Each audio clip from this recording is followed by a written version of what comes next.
Assalamualaikum warahmatullahi wabarakatuh. Salam sejahtera bagi kita semua. Puji syukur atas nikmat yang telah Tuhan limpahkan sehingga kita dapat berkumpul dalam keadaan sehat pada pagi hari ini. Bapak Adi Masliardi, SEME yang saya hormati dan teman-teman semua yang saya banggakan. Pertama-tama izin memperkenalkan diri. Perkenalkan, nama saya Rini Nurasana Sujana, perwakilan dari kelompok 2. Sebelumnya saya izin memperkenalkan anggota kelompok saya. Yang pertama ada Abijar Akbar, selanjutnya ada Arifa Fitra Ramanda, yang ketiga ada Lisnawati, selanjutnya ada Rindi Apridianti, terus saya sendiri Rini Nurasana Sujana, ada Sabrina Sela Fatimah Zahra, dan yang terakhir ada Teddy Luwai. Di sini saya akan menyajikan materi tentang pasar bisnis. Yang pertama, menganalisis pasar bisnis. Organisasi bisnis tidak hanya menjual, mereka juga membeli banyak bahan mentah, komponen manufaktur, pabrik dan juga peralatan, pasokan dan juga layanan bisnis. Selanjutnya, apa itu pasar bisnis? Pasar bisnis, business market adalah semua organisasi yang membeli barang dan jasa untuk dipergunakan dalam memproduksi produk, atau dengan tujuan dijual lagi atau disewakan kepada pihak lain dengan mengambil untung. Ini artinya sang pembeli tidak menggunakan langsung barang yang dibelinya, melainkan akan digunakan untuk produksi produk baru yang akan dijual, disewakan atau dipasok kepada pihak lain.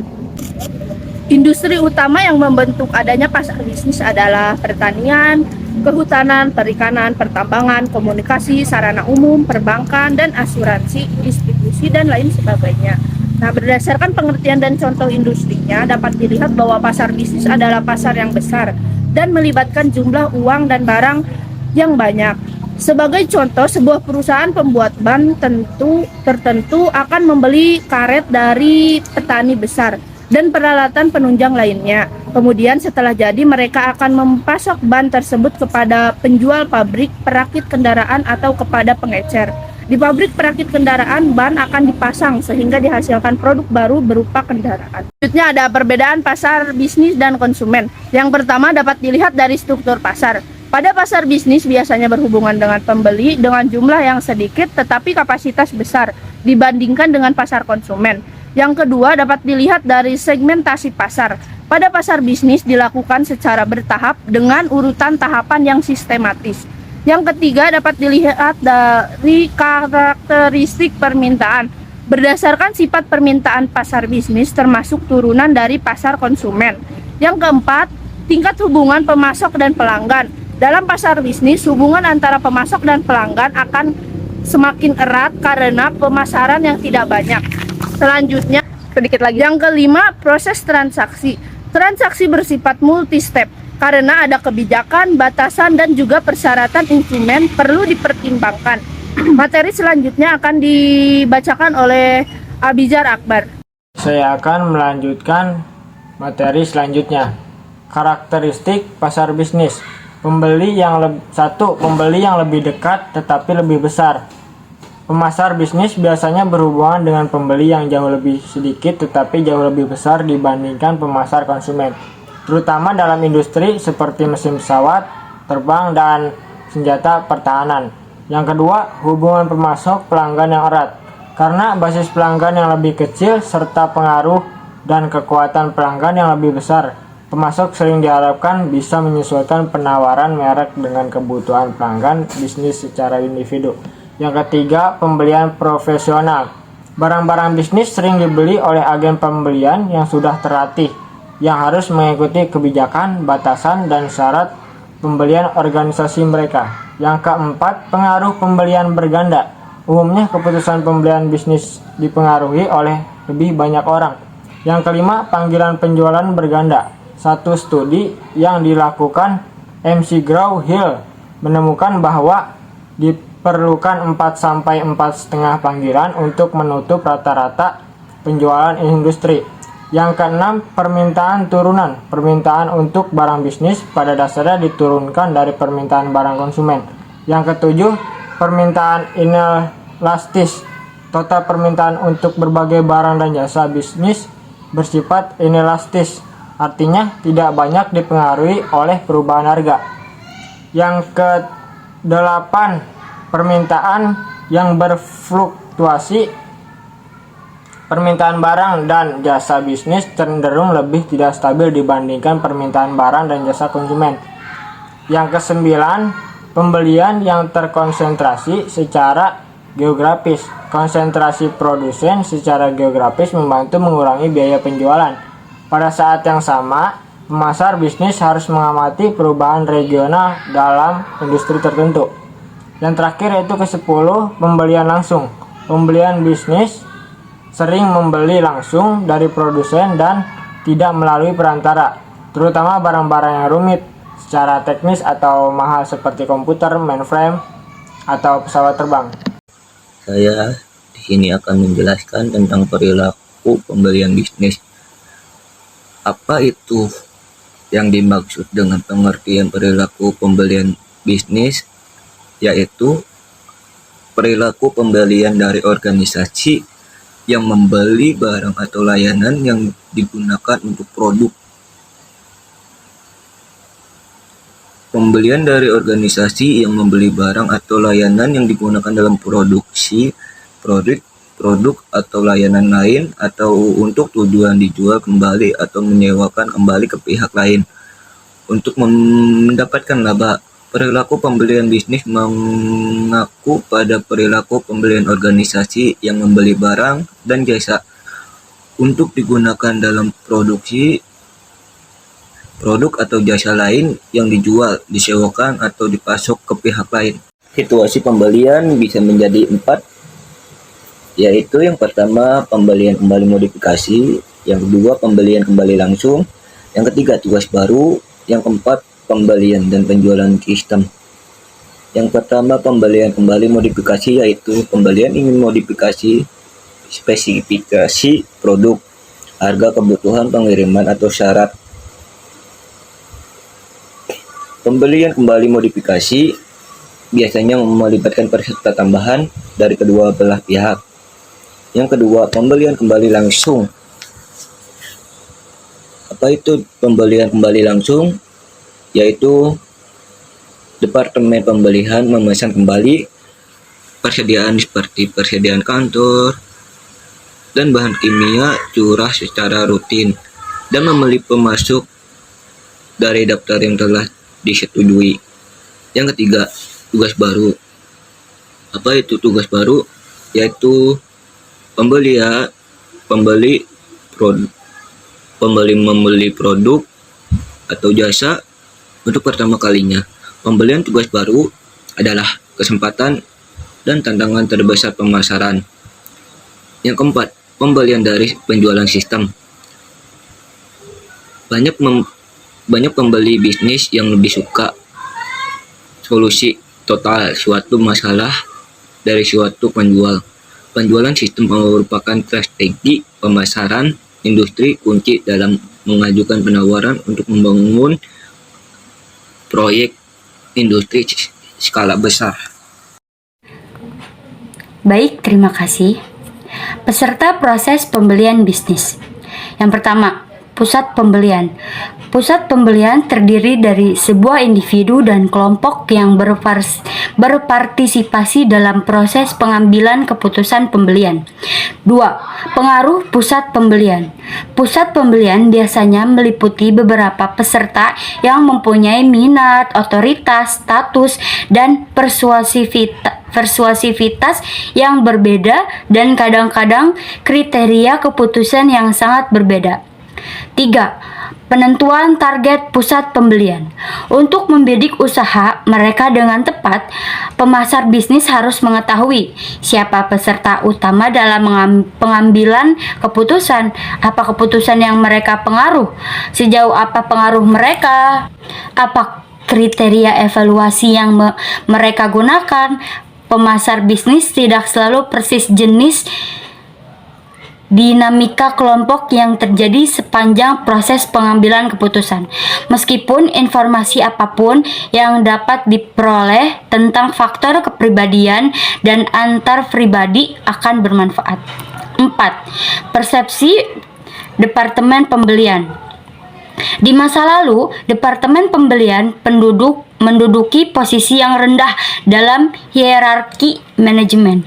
Meskipun sering mengelola lebih dari setengah biaya perusahaan, kerasnya persaingan saat ini menyebabkan banyak perusahaan meningkatkan mutu Departemen Pembelian mereka dan menaikkan derajat dari administrator ke tingkat wakil presiden. 5. Organisasi dan administrasi pembelian. Sebagian besar profesional pembelian menggambarkan pekerjaan mereka sebagai lebih strategis, lebih teknis, berorientasi tim, dan lebih melibatkan tanggung jawab daripada sebelumnya. Pembelian sekarang melakukan lebih banyak kerja lintas fungsional dibandingkan masa lalu. Nomor 6, proses pembelian atau pengadaan. Pada prinsipnya, pembelian bisnis berusaha mendapatkan paket manfaat tertinggi ekonomi, teknik, jasa, dan sosial, ditinjau dari sudut pandang biaya penawaran pasar. Dalam transaksi pasar bisnis, ada beberapa peran yang ikut berpartisipasi seperti: yang pertama, pencetus, orang yang meminta sesuatu. 2. Pengguna, mereka yang akan menggunakan produk atau jasa. 3. Pihak yang mempengaruhi, membantu mendefinisikan spesifikasi dan informasi. 4. Pengambil keputusan, orang yang memutuskan persyaratan produk atau pemasok. 5. Pemberi persetujuan, pihak yang mengotorisasikan tindakan pengambil keputusan atau pembeli. 6. Pembeli, orang yang mempunyai otoritas resmi untuk memilih pemasok dan mengatur syarat pembeli. 7. Penjaga gerbang, memiliki kekuatan untuk mencegah penjual sehingga informasi bisa tidak ketahui oleh anggota pusat pembelian. Baik, terima kasih. Selanjutnya akan dibacakan oleh Rindi. Baik, di sini saya akan menjelaskan tahap-tahap dalam proses pembelian. Pengenalan masalah proses pembelian dimulai ketika seseorang di dalam perusahaan menyadari adanya masalah atau kebutuhan yang dapat diatasi dalam cara memperoleh barang dan jasa. Deskripsi kebutuhan umum dan spesifikasi produk. Berikutnya, pembeli menemukan karakteristik umum dari barang yang diperlukan berikut kuantitasnya. Untuk barang standar hal ini sederhana. Pencarian pemasok, selanjutnya pembeli berusaha mengidentifikasi pemasok yang paling tepat melalui direktory perdagangan, kontak dengan perusahaan lain, iklan dagang, pameran dagang, dan internet. Perusahaan yang membeli lewat internet menggunakan pasar elektronik dalam beberapa bentuk: situs katalog, pasar vertikal, situs lelang atau pure play, pasar spot atau bursa pribadi, pasar barter, aliansi pembelian, membangun link-link eksternal langsung ke pemasok utama, membentuk aliansi bisnis, mendirikan situs pembelian perusahaan. Lalu ada pengumpulan proposal. Selanjutnya pembeli mengundang pemasok yang lolos untuk menyerahkan proposal. Jika barang yang dicari kompleks atau mahal, pembeli akan meminta proposal tertulis yang rinci dari setiap pemasok tersebut. Setelah mengevaluasi proposal, pembeli akan mengundang beberapa pemasok untuk melakukan presentasi resmi. Lalu ada pemilihan pemasok atau vendor. Sebelum memilih pemasok, pusat pembelian akan menyebutkan atribut pemasok yang diinginkan dan menunjukkan mana yang menjadi prioritas. Lalu ada mengatasi tekanan harga. Pusat pembelian mungkin berusaha bernegosiasi dengan pemasok yang dipilih untuk mendapatkan harga dan syarat yang lebih baik sebelum memutuskan pilihan terakhir. Lalu ada spesifikasi pesanan rutin. Setelah memilih pemasok, pembeli menegosiasikan pesanan akhir, membuat daftar spesifikasi teknis, jumlah yang diperlukan, waktu pengiriman yang diharapkan, kebijakan pengembalian, jaminan, dan seterusnya. Lalu yang terakhir ada tinjauan kinerja. Pembeli meninjau kinerja pemasok terpilih secara berkala dengan menggunakan salah satu 3 metode ini. Lalu, faktor apa saja yang mempengaruhi pasar bisnis? Yang pertama ada faktor lingkungan. Faktor lingkungan, para pembeli bisnis memberi perhatian yang besar pada faktor-faktor ekonomi yang sedang berlangsung seperti level produksi, investasi, atau pengeluaran konsumen, dan tingkat suku bunga. Lalu yang kedua ada faktor organisasi. Dalam pasar bisnis, faktor organisasi yang melibatkan struktur, sistem, kebijakan, hingga tujuan juga menjadi pertimbangan sebelum melakukan pembelian. Jenis pembelian bisa dilakukan lewat departemen tertentu. Lalu yang ketiga ada faktor pribadi. Setiap pembeli tentu punya karakter yang berbeda satu sama lain, baik itu berkaitan dengan status, wewenang, minat, empati, hingga daya bujuknya. Lalu yang terakhir ada faktor antar pribadi. Pusat pembelian biasanya terdiri dari beberapa partisipan dengan minat, wewenang, dan daya persuasif yang berbeda. Baik, terima kasih. Di sini saya akan menjelaskan slide 13 dan 14. Di slide 13 ada penjelasan mengenai mengelola hubungan pelanggan bisnis ke bisnis. Di sini dijelaskan untuk meningkatkan efektivitas dan efisiensi pemasok dan pelanggan bisnis melakukan eksploitasi dengan beragam cara untuk mengelola hubungan mereka. Hubungan yang lebih erat ini sebagian didorong oleh rantai pasokan, keterlibatan pemasok sejak awal, dan aliansi pembelian. Juga mengoptimalkan hubungan yang tepat dengan bisnis sangatlah penting untuk semua program pemasaran holistik. Jadi, dalam proses kerjasama antara pemasok dan pelanggan, harus menjalin hubungan yang baik agar menciptakan kerjasama dalam jangka waktu yang panjang. Karena hal ini yang akan mendukung keberhasilan usaha yang akan dijalankan, lalu memberikan energi positif kepada kedua belah pihak agar sama-sama diuntungkan. Karena hubungan yang erat antara pemasok dan pelanggan sebagian besar didorong oleh manajemen rantai pasokan, keterlibatan pemasok sejak awal sampai kepada akhirnya proses pembelian. Dengan demikian, begitulah pentingnya suatu bisnis mengelola hubungan dengan pemasok dalam konsep bisnis ke bisnis. Menjaga hubungan dengan pemasok pun tidak kalah penting, karena sebagai rekan bisnis yang dekat, pemasok mempunyai peran yang tidak kalah penting dengan pelanggan. Oleh karena itu, sangat penting bagi kita untuk melakukan pengelolaan terhadap hubungan dengan pemasok. Di slide ke-14 ada penjelasan mengenai manfaat koordinasi vertikal. Sebagian besar riset mendukung koordinasi vertikal yang lebih besar antara penjual dan pembeli, sehingga mereka tidak hanya sekedar bertransaksi, akan tetapi terlibat dalam kegiatan yang menciptakan nilai yang lebih besar bagi kedua belah pihak. Jadi, koordinasi secara vertikal bukan hanya menganggap bisnis untuk keperluan transaksi saja, tapi tentang membangun kepercayaan antara kedua belah pihak, menganggap bahwa hubungannya seperti keluarga yang akan bekerja sama selama-lamanya, tentunya dengan cara yang baik dan sehat. Yang kedua, ada resiko dan oportunisme.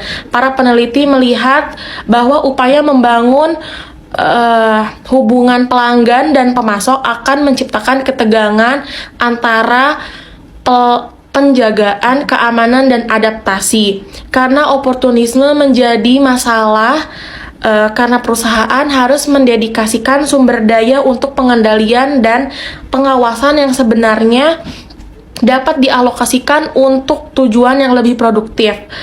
Karena kontak saja tidak cukup untuk mengatur transaksi pemasok ketika oportunisme pemasok menjadi sulit dideteksi. Baik, selanjutnya saya akan menjelaskan tentang hubungan pembeli pemasok digolongkan menjadi 8 kategori. Yang pertama, pembelian dan penjualan dasar. Kategori ini merupakan pertukaran sederhana dan rutin dengan tingkat pertukaran kerjasama dan informasi yang moderat. Yang kedua, pembelian per elemen. Kategori ini merupakan pertukaran sederhana dan rutin dengan tingkat pertukaran kerjasama dan informasi yang moderat. Selanjutnya, pasokan pelanggan. Dalam situasi pasokan umum tradisional, persaingan dan bukan kerjasama merupakan bentuk tata kelola yang dominan. Selanjutnya ada sistem kerjasama. Mitra dalam sistem kerjasama memiliki cara-cara operasional yang seragam, tetapi tidak satu pun dari mereka yang menunjukkan komitmen struktural melalui sarana dan adaptasi hukum. Yang selanjutnya ada kolaboratif. Dalam pertukaran kolaboratif, sebagian besar kepercayaan dan komitmen menimbulkan kemitraan sejati. Selanjutnya ada adaptif di kedua pihak. Pembeli dan penjual melakukan banyak adaptasi hubungan khusus, tetapi tanpa harus mencapai kepercayaan atau kerjasama yang kuat. Yang terakhir ada pelanggan adalah raja. Penjual menyesuaikan diri untuk memenuhi kebutuhan pelanggan tanpa mengharapkan banyak adaptasi atau perubahan sebagai bayarannya. Pasar lembaga dan pemerintah. Pasar institusi terdiri dari sekolah, rumah sakit, rumah perawatan, penjaga, dan lembaga lain yang harus menyediakan barang dan jasa kepada orang-orang yang mereka urus. Banyak dari organisasi-organisasi ini memiliki anggaran yang rendah dan kelompok pelanggan yang captive. Misalnya, rumah sakit harus memutuskan kualitas makanan yang dibeli untuk pasien. Di sebagian besar negara, organisasi pemerintah adalah pembeli barang dan jasa yang utama. Umumnya mengharuskan pemasok mengajukan penawaran yang sering memberikan kontrak kepada penawar rendah. Untungnya, bagi semua bisnis besar atau kecil, pemerintah federal berusaha menyederhanakan prosedur kontrak dan membuat penawaran lebih atraktif. Terlepas dari adanya reformasi ini, untuk sejauh alasan banyak perusahaan yang menjual ke pemerintah belum menggunakan orientasi pemasaran. Pembeli untuk organisasi pemerintah cenderung mengharuskan dilakukan banyak pekerjaan administrasi dari vendor mereka yang lebih menyukai penawaran terbuka serta perusahaan domestik. Sekian dari kami, mohon maaf jika ada kesalahan. Billahi taufiq wal hidayah. Wassalamualaikum warahmatullahi wabarakatuh.